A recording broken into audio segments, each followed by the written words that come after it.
Being an entrepreneur can be completely overwhelming, especially when you start running into roadblocks and problems in your business and you're just not sure how to manage or take care of them. Today, I'm joined with Stacy Tuschl, who is going to help walk us through how to solve any problem in your business. I know what you're thinking. That is a huge monumental task, but here's the deal. She breaks it down into very succinct checklist items, which you guys know I'm all about. Stacy started her business at the ripe old age of 18, and she now runs online and brick and mortar businesses. She was named 2019 Wisconsin Small Business of the Year by the United States Small Business Administration. She's been featured in Inc. magazine as one of the top 10 podcasts for moms looking to grow a thriving business, and has also been on other podcasts like Online Marketing Made Easy with Amy Porterfield, Eventual Millionaire, and Social Media Marketing. I love her podcast, the Foot Traffic Podcast. It's a top 30 of all marketing on iTunes. Much enjoy here. You guys are really going to enjoy the checklist, how easy it is to approach any problem in your business. This episode, since it's recorded during COVID times, has a COVID flair, but we also talk about ways that you can apply this to your business outside of times when you're not in crisis to fix problems that may be a little smaller. They could be really big, but either way, you can apply this checklist across the board. Welcome to the Business Bites Podcast, the podcast for busy entrepreneurs. Whether you're an online entrepreneur or seeking after brick and mortar success, this podcast brings you quick bites of content so you can learn and grow anywhere you are. Now here's your host, Rachel Brainke. This episode of the Business Bites Podcast is sponsored by Eden Law, my law firm.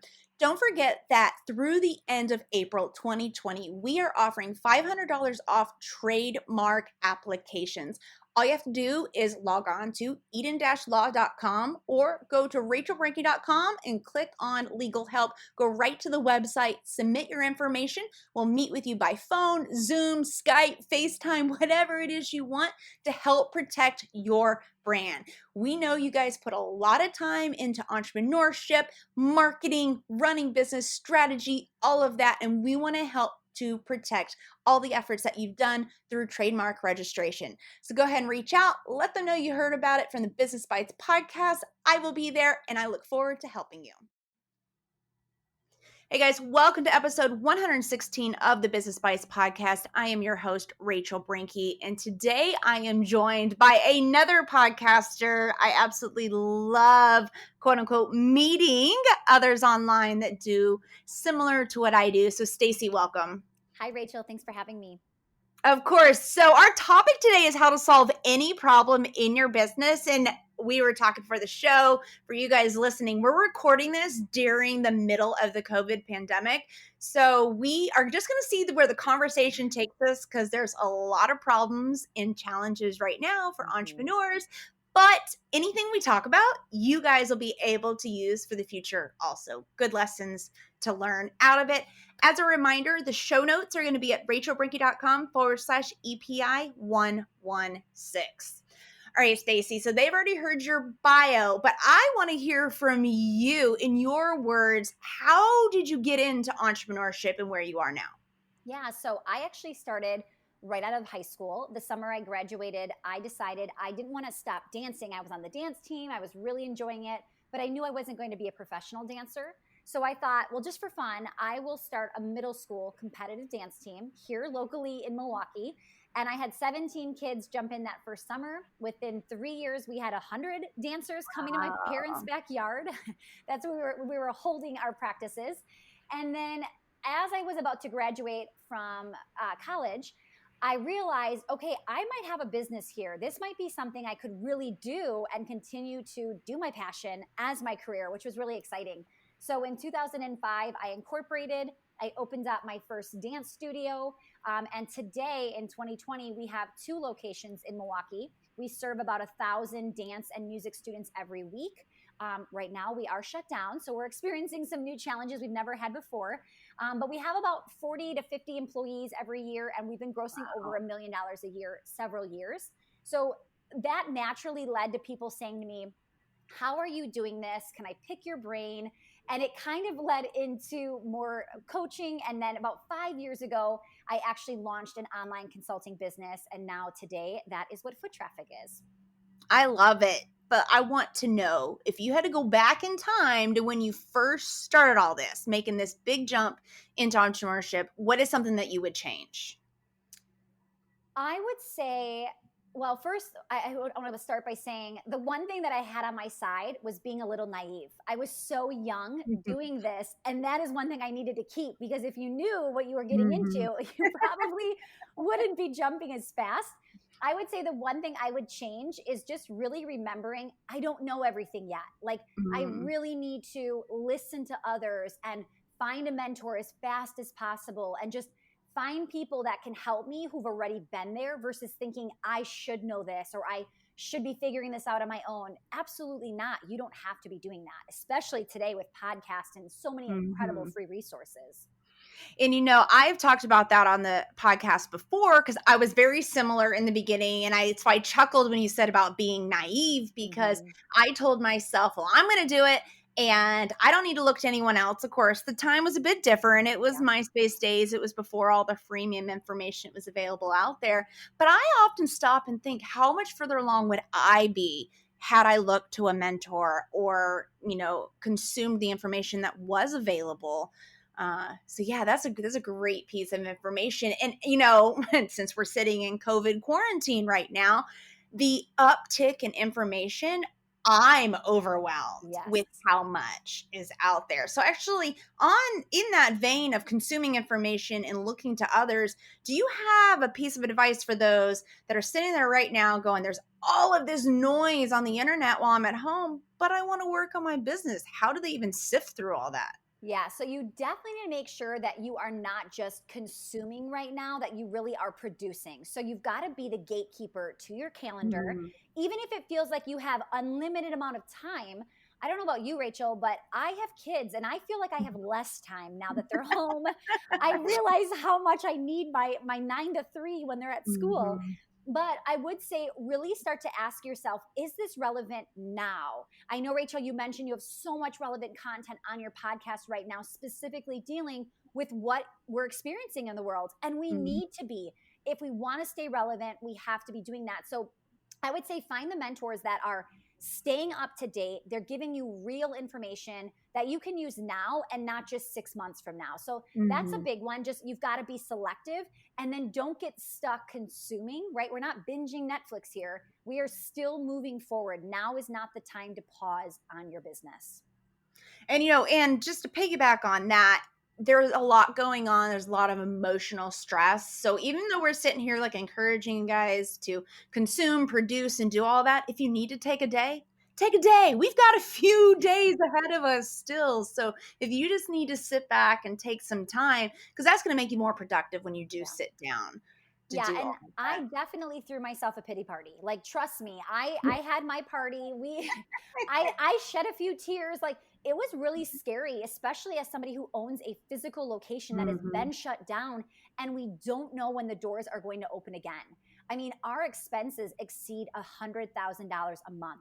And I'm sitting here thinking 6 months now, and I will be in $500,000 in debt if I don't start to proactively work on my business. So trust me when I say I threw myself a pity party. I had to go through like worst case scenario. What does this look like?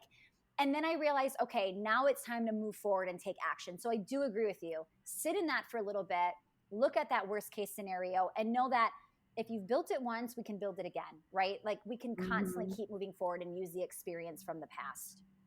Which is great, because our topic that we actually booked this even before all the COVID stuff was to how to solve any problem in your business. So I want to hear from you, whether you want to apply it to the specific COVID situation or any other type of example you have. What does that process look like when you have a problem come up in your business? Yeah, so this could not be more relevant now, but this is something that you can use as a skill set from now until the end of time in your business. So first, when you are trying to solve a problem, I first want to ask you to stop and assess, what is the problem? What are you trying to solve here? And I kind of do a couple things. So first, I like to ask myself, was there anything I could have done to prevent this from happening? right? Because it's not just about solving it right now. It's about making sure this doesn't happen again, right? And that's a big one that people, I think, want to jump too soon and they just want to solve it and not really look at, but where was the problem really originating from? So even as we're going through COVID-19, I've already shared, this morning I shared some lessons learned, and somebody said, but this doesn't apply to me. I don't need this now. I'll need it next time. I'm like, right. But you have to stay in lessons learned. You've got to capture all of these things that we never knew we needed to know until today. We need to retain that information so that next time something happens, we've got it in our back pocket. So be careful you're not jumping too quickly to solve it without recognizing, could I have done anything to solve it? And I definitely push proactivity versus reactivity on the podcast. And when I was sitting down trying to formulate and change the schedule to fit this time to help people, I was taking the top questions I was getting, and I could almost sit with every question I wrote out and go, well, had a podcast for that, had a podcast for that. And I was starting to get discouraged, because then I was thinking, I've shared with you guys how to save, how to get this type of insurance. And for me, that was the problem. I was like, okay, how can I solve the problem of I've put the content out, but I want to be able to help people also be proactive for the future. And so it was almost like I took their problem, and then I was like, but my problem is there's not consumption. And it was like this whole big thing. And that's why we are where we are now. We're just pushing forward, getting into people's hands, because I'm hearing tears. I'm getting awful messages of people, like you were saying, about expenses, may have to let people go, and they almost feel like it's too late. Or the alternative of, well, I didn't cause COVID. What was the question you asked? Is this something I caused, or could I have prevented this? Well, COVID's not the problem. The problems are, do we have too many expenses? If we're talking like budget stuff, do we have too many expenses? Did we not have enough savings? Not the right insurance? We can't fully ever protect or prevent any problem. Right. Well, and let's use COVID as an example. This wasn't your fault, right? You didn't do this. You couldn't have foreseen this to happen. But at the same time, people are always telling us to prepare, to recession proof, to have that savings, to have that safety net. There are definitely things that I could have done better, and I will do better next time, knowing what I know now, right? Knowing how I feel right now about my expenses and how long I really think I have before funds run out, right? Whether the stimulus comes out and all things like that, I still want to know that I'm doing my part. I can't wish and hope that next time the government jumps in again like they just did. You've really got to prepare. So I think it was a rude awakening for many of us to say, man, I'm not where I wanted to be, and that you can absolutely own. I do feel a little encouraged by it, though, because I feel like it's going to inspire good, positive change to set people up for the future. And I'm not like downplaying any struggles, stress, grief, trauma, or feeling that anyone's feeling. I just really am looking forward to seeing the new innovation and preparation that people will take to be proactive in the future. Definitely. And I've already seen so much good come out of this. As traumatic as this has been and as sad as this has been, I do think we will see a silver lining as things start to progress as well. So as we're kind of looking at like, well, is this my fault? Could I have prevented it? Another thing that I see that pops up is we blame not, this was an event, but sometimes we blame other people. So if we have a team, a contractor we're working with, we're going, but this was her problem. This is her fault. She should have done this, right? The should haves. And I always stop and say, but again, take ownership. Is there something I could have done to make sure she fulfilled her position or what she said she was going to do? So a lot of times there's a lack in a system or a follow-up or a follow-through. Okay. So that's a big one. I'm still kind of attacking it from the sake of, I want to help you have less problems in the future, right? Even though you're saying, but Stacey, you're not helping me solve this problem. No, but I'm helping you have a lot less problems later by really taking this and analyzing it, okay? Now, when you're heading through this, the next question is there a system in place, and what should the system be? Because this is where you are going to start to solve the problem. And I actually want you to write it down, because I want you to be consistent. If this happens again, somebody demands a refund or somebody complains about your product, I don't want you to give plan A today and then 60 days from now it happens again and you whip up a new plan A, right? I want you to go back and use your resources to then provide that solution. So the question is, what is the system? What would you like to do with this? And how would you like to handle this? It's your business. You get to decide what that looks like. Does that make sense? Yeah, let's take the example of maybe savings, or maybe we Yeah. can come up with a different one. But I'm thinking like a system so that I don't even have to think about it. I already want maybe to set up my bank account to automatically send my Yes. check to my SEP IRA. That's what I have to do, because when I was having to do it, I was forgetting about it. Yeah. Well, and I love that you brought up a bank, because one of the things I always say is a new system is manual, right? It takes your brain extra effort to really get this system in place, but pretty soon it starts to become automated, right? So a bank account, you can click a button and it really is automated. But even systems where, we don't get software and internet and all of this involved, you will still start to create new habits that will start to become very automated in your business. But in the beginning, it will feel manual, which is why you'll need some sort of trigger to make sure it happens. So let's say banking, let's stay to this one, and you want to start to save money. Maybe you don't want to set up automatic withdrawal because you're not sure if you're going to have the extra $1,000 a month. So in the beginning, you're manually checking, what does this look like? What are the leftover funds? Okay, I'm going to manually transfer this from my checkings to my savings. You'll do that a few months until all of a sudden you're going to go, wow, I'm really getting good at this, and I always have that 1,000. Now you'll automate it, right? That's what we're trying to do with the problems we have in our business. So I think another thing too is to understand problems will happen. You've never experienced COVID-19. You have no idea how to handle it. And what's crazy to me, it's not even crazy, I expect this now, but it's crazy how some of our clients are judging the way that we're handling this, and they're so disappointed in us for doing something like this, or they can't believe we're not, just being open for free and doing all of the things we can do to help the community. And it's funny because how could anybody expect us to know what to do in a situation we've never been in? We And can't even from day ask to somebody. day, Yeah. the government directives are different day to day. Yeah. Yeah. I mean, we're sending out emails, and then all of a sudden we hit send, and all of a sudden something new happens on the news, and we look stupid for sending out that email because it doesn't look like we're watching, but it's just happening so quickly. Yeah, and I wonder, I think there's an element of not allowing the fear of feeling like you're going to do the wrong thing. You've heard the phrases failing forward and all that sort of stuff. In your situation, I would encourage, send that email. That's better than doing nothing at all. I, as a consumer, would feel better even if it wasn't a full all-encompassing email, because I understand you're human.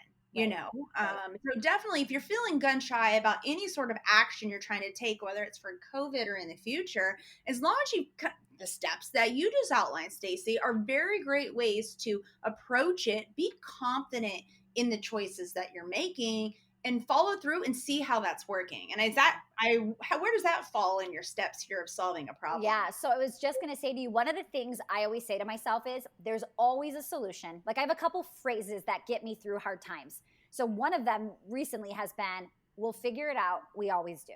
Right. I say to my staff over and over and over, when something's like, but what about this? I always say, we'll figure it out. We always do. And then they'll go, you're right. We do. Right. It kind of helps keep that morale up. So another phrase is, there's always a solution.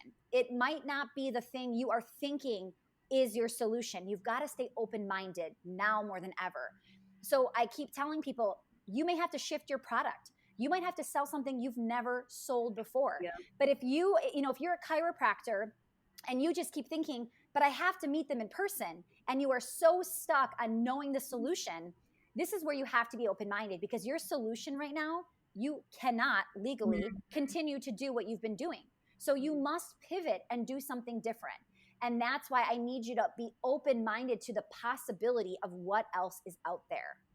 It's funny you say that, because I've actually been collecting screenshots of different ads and emails by watching companies pivot in their changing. Domino's is one of the first one that started advertising the contactless delivery. Edible Arrangements, now I can call and just have produce delivered. I don't necessarily have to get like the whole fruit bouquet. Yeah. It's been really fun. And that's what I was kind of referencing earlier too. It's been fun.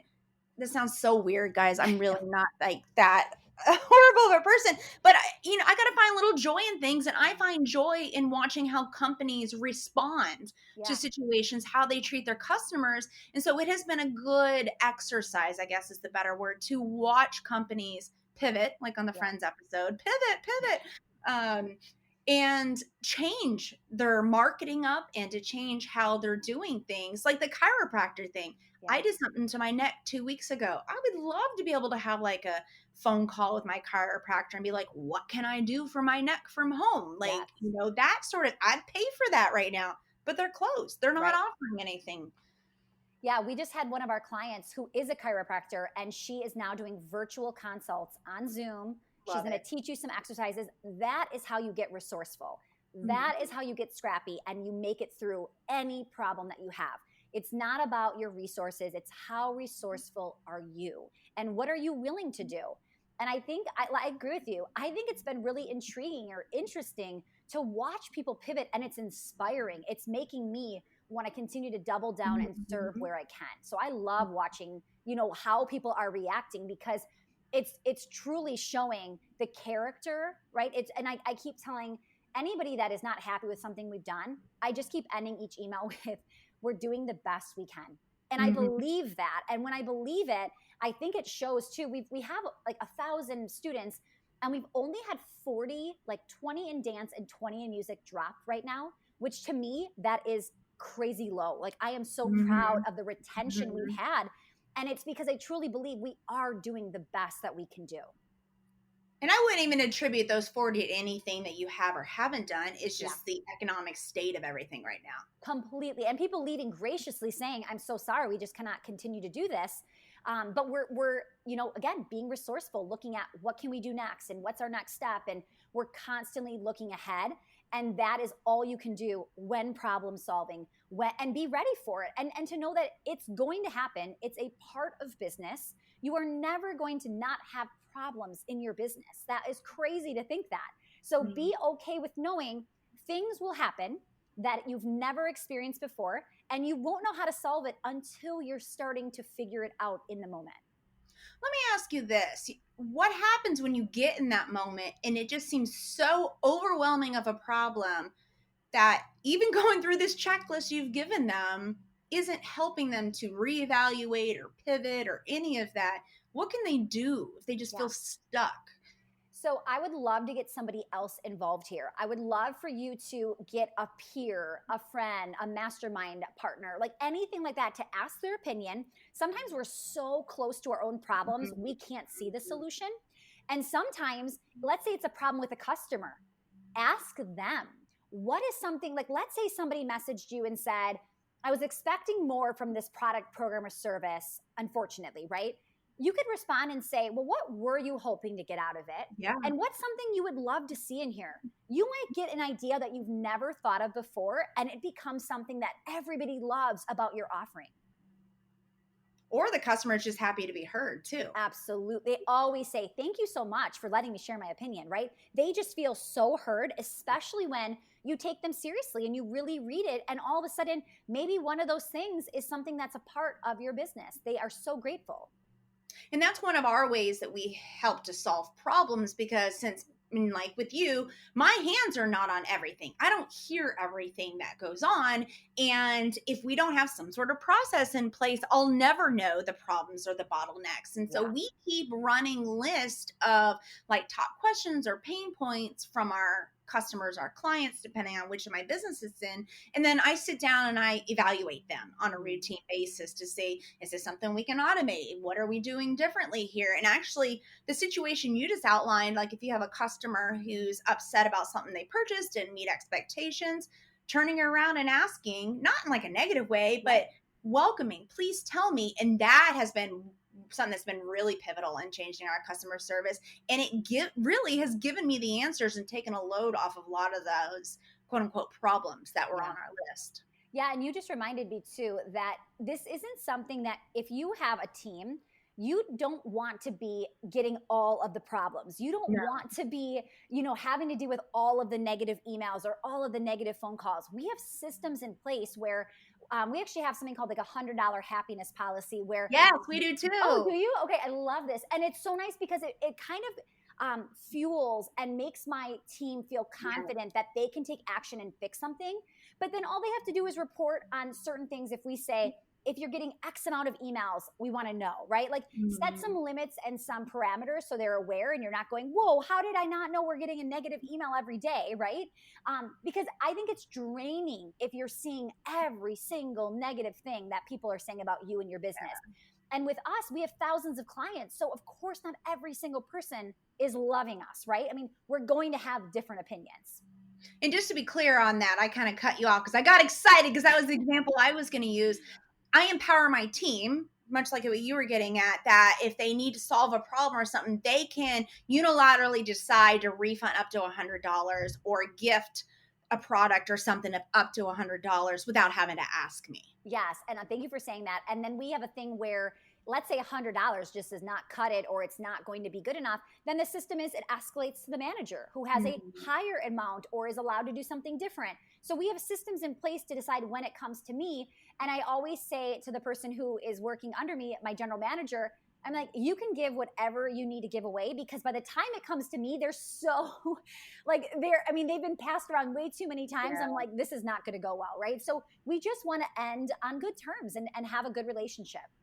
And I think sometimes entrepreneurs will push back when I make this recommendation of like this policy or plan with your team. But the idea is for me to have to come in and stop what I'm doing as CEO and resolve this, not that I don't want to, but if it can be resolved through a customer service team, I'm going to end up spending more of my time where I could be earning more elsewhere than that $100. Absolutely. And Rachel, I agree with you 100%. And I also think your customer doesn't want to have to wait to talk to management. They don't want to wait 3 more days until you get back to them. So when you equip your people to be able to help immediately, I think it shows great customer service. Mm-hmm, mm-hmm. And one thing to kind of loop around what you were saying earlier with the management example, you want to give enough tools to people to solve problems within your company, entity, whatever it is that you want to call it on your team.